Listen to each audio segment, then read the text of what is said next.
அண்மை செய்தியை பார்த்துக் கொண்டிருக்கிறோம். மதுரையில் திமுகவுடைய பொதுக்குழு கூட்டம் தொடங்கி நடைபெற்று வரக்கூடிய சூழலில் இந்த பொதுக்குழுவில் 2 புதிய அணிகள் உருவாக்கப்பட்டு அது தொடர்பான அறிவிப்பு வெளியாகவிருப்பதாக தகவலானது கிடைக்கப்பெற்றிருக்கிறது.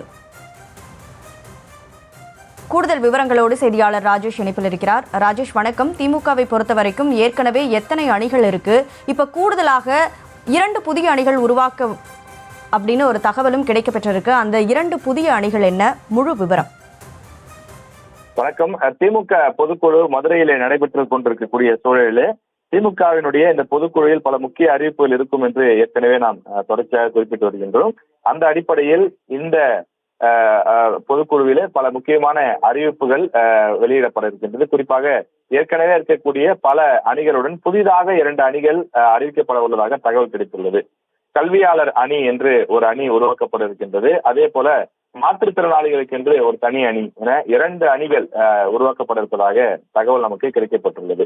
குறிப்பாக இந்த விஷயத்தை பொறுத்தவரையில தொடர்ந்து திமுகவில் பேச்சாளர் அணி, இளைஞர் அணி, மகளிர் அணி உள்ளிட்ட பல விதமான அணிகள் இருக்கிறது. வழக்கறிஞர் அணி உள்ளிட்ட பல அணிகள் இருக்கின்றது.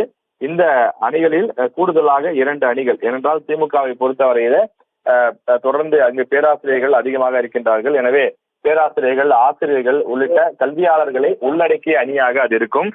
அறிவுபூர்வமான அந்த அறிக்கைகள் கொடுப்பதற்கும், மேடை பேச்சுக்கள், தொடர்ந்து மாணவர் அணியை வலுப்படுத்துவது, இது போன்ற செயல்களுக்கு இந்த கல்வியாளர் அணி பயன்படும் என்று சொல்கிறார்கள். திமுகவை பொறுத்தவரையிலே தொடர்ந்து மாற்றுத்திறனாளிகள், திருநங்கைகள் ஆகியோருக்கு தொடர்ந்து மதிப்பளிக்கக்கூடிய, அவர்களுக்கும் முக்கியத்துவம் அளிக்கக்கூடிய ஒரு கட்சியாக திமுக திகழ்ந்து வருகின்றது.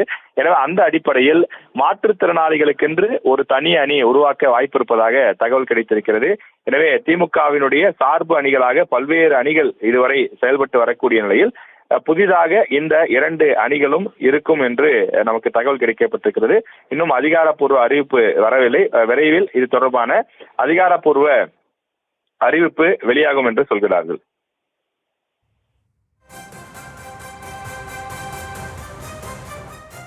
தற்போதைய விவரங்களை வழங்கியதற்கு நன்றி ராஜேஷ்.